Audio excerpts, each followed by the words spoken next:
Bonjour à tous. Alors, nous allons commencer par une petite expérience. Connaissez-vous les trois principes de la devise républicaine? Liberté, égalité, fraternité. Jusqu'ici, on est bien d'accord. Mais savez-vous définir ce troisième principe? Je pense que nous sommes beaucoup ici à pouvoir décrire ce que sont la liberté ou l'égalité, mais la fraternité. Bon, je vais peut-être vous étonner, mais 2 ans de recherche ne m'ont pas suffi à lui en donner une définition. Alors, qu'est-ce que c'est que cette histoire? Bon, j'exagère un peu. En réalité, si je devais être plus précis, je dirais que je ne peux en donner une seule et unique définition. S'il y a bien une chose que j'ai apprise en étudiant l'histoire et la place de la fraternité dans les pratiques de CPE, c'est bien le magnifique désordre qui règne autour d'elle. Pour mieux vous faire toucher du doigt ce qu'est la fraternité aujourd'hui, je vais vous demander d'imaginer une belle et grande auberge nommée Fraternité. Alors, aujourd'hui, on y trouve un peu de tout. Ici, autour de la cheminée, un groupe de concepts. Si on a un peu de chance, on peut même y croiser du beau monde. Ici, Jean-Paul Sartre avec son L'enfer, c'est les autres. Là, le rappeur Youssoupha avec sa punchline, à quoi sert de faire des maths si on ne peut pas compter les uns sur les autres? Alors justement, demandons-nous ce que l'école peut bien avoir à faire dans cette auberge, et notamment les CPE avec leurs outils que sont la politique éducative, le suivi des élèves et la gestion du service de vie scolaire. Alors évidemment, je suis allé interroger mes consoeurs et mes confrères, et j'ai bien vite compris qu'ils fréquentaient cette auberge avec toutes et tous des bagages différents. Une valise solidarité ou un sac amitié par exemple. La liste est longue et riche de sens.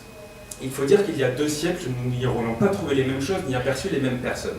Par exemple, en 1793, nous aurions pu y croiser des révolutionnaires avec leur sacoche exclusion, prêts à tuer ceux qu'ils estimaient ne pas être leurs frères. On ne va pas se mentir, l'ambiance n'était pas dingue à cette époque dans l'auberge. Depuis, la clientèle a changé au fur et à mesure des différents courants philosophiques et des régimes politiques. Et l'ambiance s'est pas mal apaisée au début du XXe siècle, je vous rassure, avec notamment Jules Ferry et sa détermination à faire de la devise un repère dans la vie de chaque citoyen. Nous sommes les héritières et héritiers de cette histoire. Mieux, nous, CPE, entre autres, la continuons pour passer le relais aux citoyens de demain. L'histoire mouvementée de la fraternité et ses influences ne se sont pas envolées d'un coup sans laisser de traces.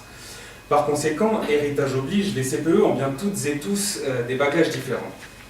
Vous l'aurez compris, la fraternité est une véritable auberge espagnole au sein de laquelle chacun y trouve ce qu'il y apporte. Dans ce contexte, vous en conviendrez, difficile de la résumer en quelques mots.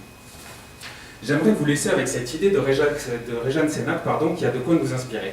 Dans son ouvrage bien nommé Les non-frères au pays de l'égalité, elle montre que cette auberge exclut.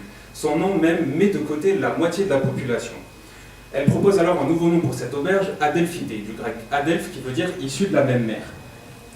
Que l'on soit CPE ou bien encore enseignante ou enseignant, je pense que nous gagnerons tous à nous inspirer de cela pour que chaque élève, fille ou garçon, contribue à la société demain en y apportant sa vision des choses.